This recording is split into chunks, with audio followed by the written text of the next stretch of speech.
Capítulo: Eddard. Os visitantes entraram pelos portões do castelo com um rio de ouro e prata e aço polido. 300 homens, um esplendor de vassalos e cavaleiros, soldados juramentados e cavaleiros livres. Sobre suas cabeças, uma dúzia de estandartes dourados esvoaçavam de um lado para o outro, ao sabor do vento do norte, adornados com o veado dourado dos Baratheon. Ned conhecia muito dos cavaleiros. Ali vinha Sir Jaime Lannister, com os cabelos tão brilhantes como um ouro batido, e ali estava Sandor Clegane, com a face terrivelmente queimada. O rapaz alto ao seu lado só podia ser o príncipe herdeiro. Aquele homenzinho atrofiado ao lado era certamente o duende, Tyrion Lannister. Mas o homem enorme que vinha à frente da coluna, flanqueando por 2 cavaleiros que usavam o manto branco como a neve da guarda real, apareceu a Ned quase um estranho, até saltar de cima do cavalo de guerra com um rugido familiar, e o esmagar num abraço de partir os ossos. Ned! Ha! Como é bom ver a sua cara congelada! O rei o observou de cima a baixo e soltou uma gargalhada.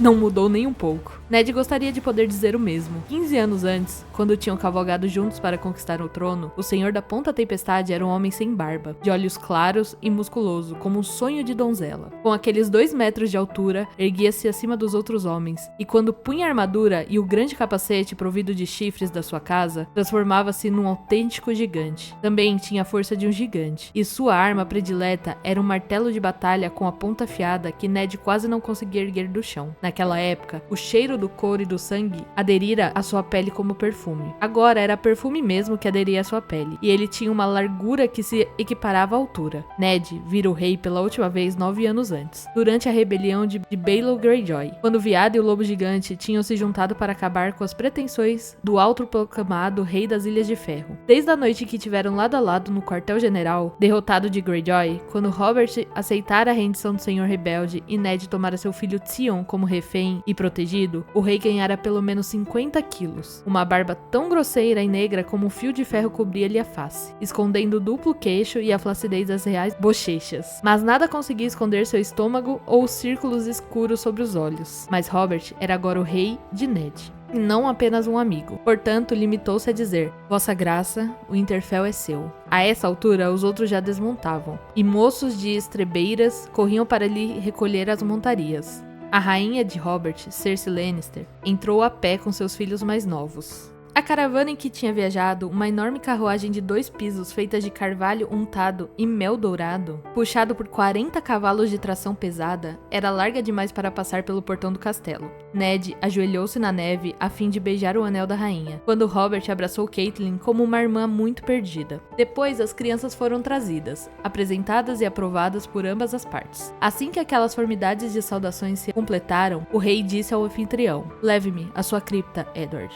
Eu quero prestar os meus respeitos. Ned o adorou por isso, por ainda se lembrar dela depois de tantos anos. Gritou por uma lanterna. Não foram necessárias mais palavras. A rainha começara a protestar, que tinham viajado desde a madrugada, que estavam todos cansados e com frio, que de certo deveriam descansar primeiro, que os mortos poderiam esperar. Não disse mais que isso. Robert olhou-a, o irmão gêmeo Jaime pegou-lhe certamente no braço, e ela não disse mais nada. Desceram juntos para a cripta, Ned e seu rei, que quase não reconheciam. Os degraus de pedra em espiral eram estreitos. Ned seguiu à frente com a lanterna. Já começava a pensar que nunca mais chegaríamos a Winterfell, queixou-se Robert enquanto desciam. No sul, no modo como falam dos meus 7 reinos, um homem se esquece de que sua parte é tão grande quanto as outras 6 juntas. Espero que tenha apreciado a viagem, Vossa Graça. Robert resfolegou. Lodaçais, florestas e campos, quase sem uma estalagem decente no norte do Gargalo. Nunca vi um vazio tão vasto. Onde estão todas as suas gentes? Provavelmente estão muito acanhadas para sair, brincou Ned. Sentiu o frio que subia as escadas, a respiração gelada vindo das profundezas da terra. Os reis são uma visão rara no norte,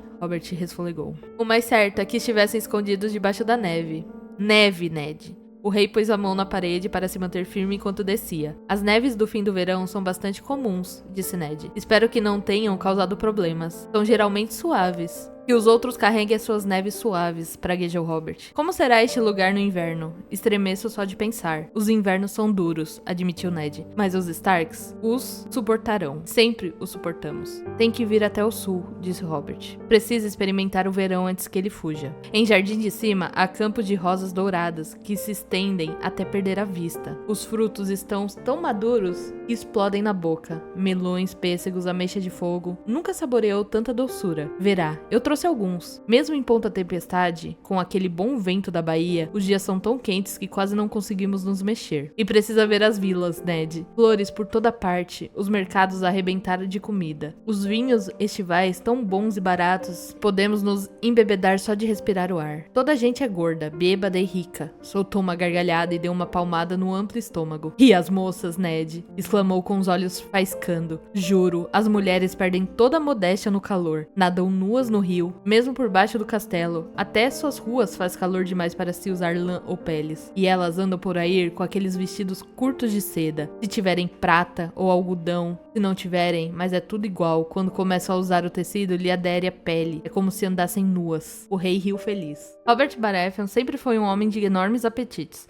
Um homem que sabia como conquistar seus prazeres. Essa não era uma acusação que alguém pudesse deixar à porta de Eddard Stark. No entanto, Ned não podia deixar de notar que esses prazeres estavam cobrando um preço ao rei. Robert respirava pesadamente quando chegara ao fim da escada, e com o rosto vermelho à luz da lanterna quando penetravam a escuridão da cripta. Vossa Graça, disse Ned respeitosamente. Moveu a lanterna num largo semicírculo. As sombras moveram-se e oscilavam. A vacilante luz tocou as pedras no chão e roçou numa longa procissão de pilares de granito que marchavam diante deles, 2 a 2, na direção das trevas. Entre os pilares sentavam-se os mortos em seus tronos de pedras apoiados na parede, de costas voltadas para o sepulcro, e continha seus restos mortais. Ela está lá no fundo, com o pai e Brandon. Indicou o caminho por entre os pilares, e Robert seguiu sem uma palavra. Estremecendo com o frio subterrâneo, ali sempre fazia frio. Seus passos ressoavam nas pedras e ecoavam na abóbada que seguia sobre suas cabeças, enquanto caminhavam por entre os mortos da casa Stark, os senhores de Winterfell. Viam-nos passar. Suas imagens tinham sido esculpidas nas pedras que selavam as tumbas.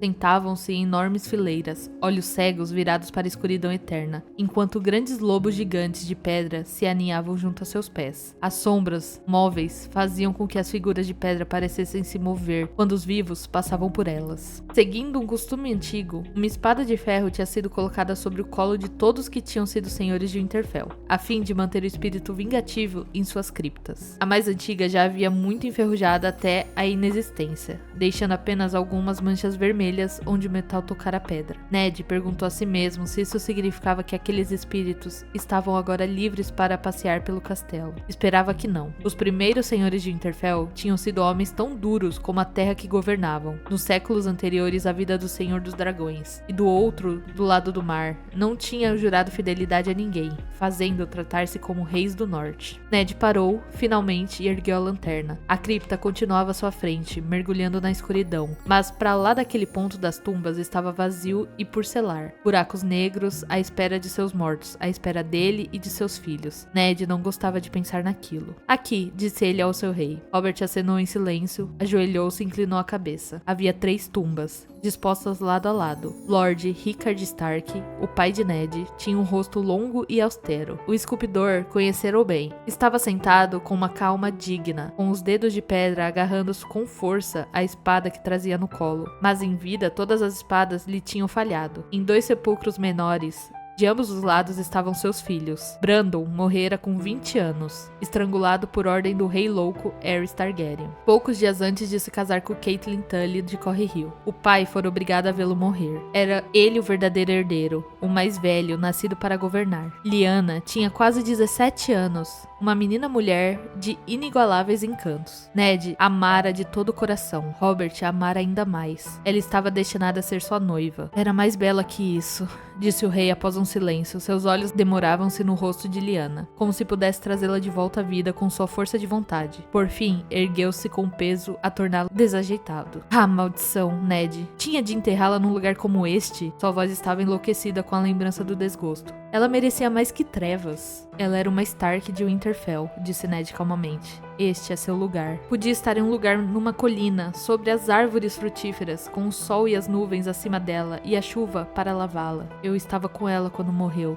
lembrou Ned ao rei. Queria regressar à nossa casa, para descansar ao lado de Brandon e do pai. Por vezes ainda consegui ouvi-la. Prometa-me, suplicava, num quarto que cheirava sangue e rosas. Prometa-me, Ned. A febre levava-la às forças e a voz era tênue como suspiro. Mas quando ele lhe dera sua palavra, o medo deixara os olhos da irmã. Ned recordava o modo como então sorria, a forma com que os dedos agarravam os dele, quando ela desistira de se agarrar à vida, as pétalas de rosa que se derreteram da sua mão, mortas e negras. Depois daquilo, não se lembrava de mais nada. Tinha-no encontrado ainda abraçado a seu corpo, silenciado pela dor. O pequeno cranogmano Harland Reed retirara a mão dela da dele. Ned nada recordava. Trago-lhe flores sempre que posso, disse. Lyanna era amiga das flores. O rei tocou o rosto da estátua, roçando os dedos na pedra áspera tão suavemente como se fosse carne viva. Jurei matar Rhaegar pelo que ele fez. E foi o que vossa graça fez, lembrou-lhe Ned. Só uma vez, disse Robert amargamente. Tinham chegado juntos ao baixio do tridente quando a batalha rugia à sua volta. Robert com seu martelo de batalha e seu grande elmo de chifre de veado, e o príncipe Targaryen revestido de armadura negra. No peitoral trazia um dragão de 3 cabeças da sua casa, todo trabalhado com rubis, que relampejavam com fogo à luz do sol. As águas do tridente corriam vermelhas sob o casco de seus cavalos de batalha. Quando eles andavam em círculos, entrechocavam as armas, uma nas outras, até que, por fim, um tremendo golpe do martelo de Robert abriu o rombo no dragão e no peito que estava por baixo. Quando Ned finalmente chegou ao local, Rhaegar jazia morto na corrente. Quando homens de ambos os exércitos escarrafunjavam as águas rodopiantes em busca de rubis, que estivessem soldados na sua armadura. Nos meus sonhos, mato todas as noites, admitiu Robert. 1000 mortes ainda serão menos do que ele merece. Não havia nada que Ned pudesse responder àquilo. Depois de uma pausa, disse: devemos regressar, vossa graça. Sua esposa está à espera. Que os outros carreguem minha esposa, murmurou Robert em tom azedo, mas encaminhou-se com passos pesados na direção de onde tinham vindo. E se ouvir mais alguma vez vossa graça, enfio sua cabeça no espeto. Somos mais do que isso um para o outro. Não me esqueci, respondeu Ned calmamente. Fale-me de Jon. Robert sacudiu a cabeça. Nunca vi um homem adoecer tão depressa. Organizamos um torneio no dia do nome do seu filho. Se tivesse visto Jon nesse dia, poderia jurar que viveria para sempre. Uma quinzena depois estava morto. A doença foi como um incêndio nas suas tripas. Queimou todo por dentro. Fez uma pausa junto a um pilar, em frente à tumba de Stark que havia muito morto. Adorava aquele velho. Ambos os adorávamos. Ned fez uma pausa momentânea. Catelyn teme pela irmã. Como Lysa está suportando a dor. A boca de Robert fez um tracejo amargo. Não muito bem, na verdade, admitiu. Penso que a perda de Jon levou a mulher à loucura, Ned. Ela voltou para o ninho da águia com o garoto. Contra os meus desejos. Tinha planejado criá-lo com Tywin Lannister no rochedo Casterly. Jon não tinha irmãos nem outros filhos. Deveria permitir que fosse educado por mulheres? Ned antes confiara uma criança a uma víbora do que Lord Tywin, mas guardou para si essa opinião. Algumas velhas feridas nunca chegavam a sarar de verdade, e voltavam a sagrar a primeira palavra. A mulher perdeu o marido, disse cuidadosamente. Talvez a mãe tema perder o filho. O garoto é muito novo. Tem 6 anos, é enfermiço, senhor do ninho da águia, que os deuses o salvem, praguejou o rei. Lord Tywin nunca tomou um protegido. Lysa deveria se sentir honrada. Os Lannister são uma casa grande e nobre. Ela recusou até ouvir falar no assunto, e depois foi-se embora na calada da noite, sem sequer com licença. Cersei ficou furiosa. Soltou um profundo suspiro. O garoto é meu homônimo, sabia? Robert Arryn. Jurei protegê-lo. Como poderia fazer isso se a mãe o rapta e o leva embora? Posso tomá-lo como protegido, se assim desejar, disse Ned. Lysa certamente consentiria. Ela e Catelyn eram próximas quando moças, e ela mesma será bem-vinda aqui. Uma oferta generosa, meu amigo, disse o rei. Mas chegou tarde demais. Lord Tywin já deu seu consentimento. Criar o garoto em outro lugar seria uma grande afronta. Poupa-me mais o bem-estar do meu sobrinho do que o orgulho de um Lannister, declarou Ned. Isso porque não dorme com uma Lannister. Robert soltou uma gargalhada, fazendo o som chocalhar por entre os sepulcros e ressoar no teto abobadado. Ah, Ned, continua sério demais. Pôs um braço macio em torno dos ombros de Ned. Tinha planejado esperar alguns dias antes de falar contigo, mas agora vejo que não há necessidade. Venha, acompanhe-me. Os dois voltaram por entre os pilares. Cegos olhos de pedra pareciam segui-los quando eles passavam. O rei manteve o braço ao redor do ombro de Ned. Deve estar curioso sobre o motivo que finalmente me fez vir ao norte, até o Winterfell, depois de tanto tempo. Ned tinha suas suspeitas, mas não disse nada. Pela alegria da minha companhia, certamente. Diz com ligeireza. Há também a muralha. Tem de vê-la, vossa graça. Precisa caminhar entre suas ameias e falar com aqueles que aguarnecem. A patrulha da noite é uma sombra do que já foi. Benji diz... Sem dúvida que ouvirei o que diz seu irmão muito em breve, respondeu Robert. A muralha está ali há, o quê? 8.000 anos? Pode esperar mais alguns dias. Tenho preocupações mais urgentes. Estes são tempos difíceis. Necessito de bons homens ao meu lado. Homens como Jon Arryn. Ele serviu como senhor do ninho da águia, como protetor do leste, como a mão do rei. Não será fácil substituí-lo. Teu filho, começou Ned. Teu filho herdará o ninho da águia e todos os seus rendimentos, diz Robert bruscamente. Nada mais. Aquilo pegou Ned de surpresa. Parou surpreso, virou-se para olhar o rei, as palavras saíram-lhe espontaneamente. Os Arryn sempre foram protetores do leste. O título vem com o domínio. Talvez, quando tenha idade, a honraria lhe seja restaurada, disse Robert. Tenho este ano e o seguinte para pensar no assunto. Um garoto de 6 anos não é um líder de guerra, Ned. Em tempos de paz, o título é apenas uma honraria. Desde que o garoto mantenha, pelo seu pai, se não for por ele. De certo, deve isto a Jon por seus serviços. O rei estava contente. Tirou o braço dos ombros de Ned. Os serviços de Jon constituíram meu dever para com o seu senhor. Não sou ingrato. Ned, você, com todos os homens, deveriam sabê-lo. Mas o filho não é o pai. O mero garoto não pode defender o leste. Então, o tom suavizou-se. Basta disso. Há um cargo mais importante sobre o qual conversar, e não desejo discutir contigo. Robert agarrou Ned pelo cotovelo. Preciso de você, Ned. Estou às vossas ordens, vossa graça, sempre. Eram palavras que tinha de pronunciar. E ficou apreensivo com o que poderia vir a seguir. Robert quase não pareceu ouvi-lo. Aqueles anos que passamos no ninho da águia, deuses, foram bons anos. Quero você de novo ao meu lado, Ned. Quero lá embaixo, em Porto Real, e não aqui no fim do mundo, onde não tem utilidade para ninguém. Por um momento, Robert olhou a escuridão tão melancólico como um Stark. Juro-lhe, estar sentado num trono é 1000 vezes mais difícil do que conquistar um. As leis são uma coisa entediante, e contar tostões é pior. E o povo não tem fim. Sento-me naquela maldita cadeira de ferro e ouço se queixando até ficar com a mente embolotada e o rabo em carne viva. Todos querem alguma coisa, dinheiro, terra ou justiça. As mentiras que contam, e os meus senhores e senhoras não são melhores. Estou cercado de aduladores idiotas. Aquilo pode levar um homem à loucura. Ned. Metade deles não se atreve a me dizer a verdade, e a outra metade não é capaz de encontrá-la. Há noites em que desejo que tivéssemos perdido no tridente. Ah, não é verdade, mas... Compreendo, disse Ned com a voz suave. Robert olhou para ele. Penso que compreende, e se compreende, é o único, meu velho amigo. Sorriu. Lord Eddard Stark. É meu desejo nomeá-lo mão do rei. Ned caiu sobre um joelho. A oferta não o surpreendera. Que outra razão teria Robert para viajar até tão longe? A mão do rei era o segundo homem mais poderoso dos 7 reinos. Falava com a voz do rei, comandava seus exércitos, esboçava suas leis. Por vezes, até se sentava no trono de ferro para fazer a justiça do rei, quando este se encontrava ausente, ou doente, ou indisposto, ou outras maneiras qualquer. Robert agora oferecia uma responsabilidade tão grande quanto o próprio reino. Era a última coisa no mundo que desejava. Vossa graça, não sou merecedor de tal honra. Robert grunhiu com uma impaciência bem-humorada.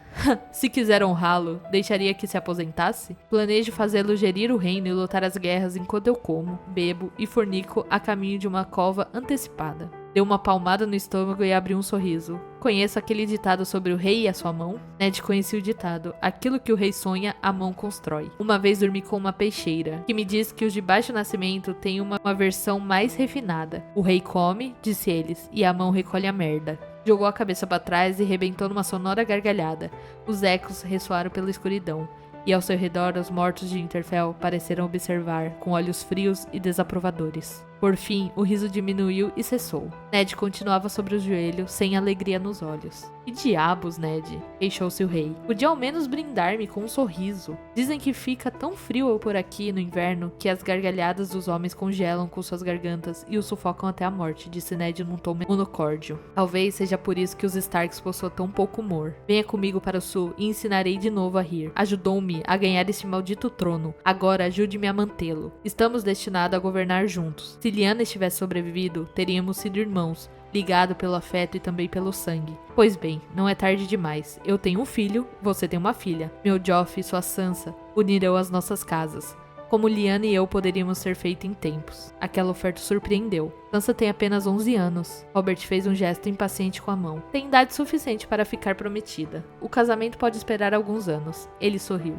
Agora, ponha-se de pé e diga que sim, maldito. Nada me daria mais prazer, vossa graça, respondeu Ned, mas hesitou. Todas essas honrarias são tão inesperadas. Posso ter algum tempo para refletir? Preciso contar à minha esposa. Sim, claro. Conte a Catelyn. Durma sobre o assunto se for preciso. O rei estendeu a mão, agarrou-a de Ned e puxou rudemente, pondo-o de pé. Basta que não me deixe esperar tempo demais. Não sou o mais paciente dos homens. Por um momento, Eddard Stark sentiu-se atacado por uma terrível sensação de mau presságio. Aquele era seu lugar, ali no norte. Olhou as figuras de pedra que o rodeavam. Respirou profundamente no silêncio gelado da cripta. Conseguiu sentir os olhos dos mortos. Sabia que todos estavam escutando. E o inverno estava chegando.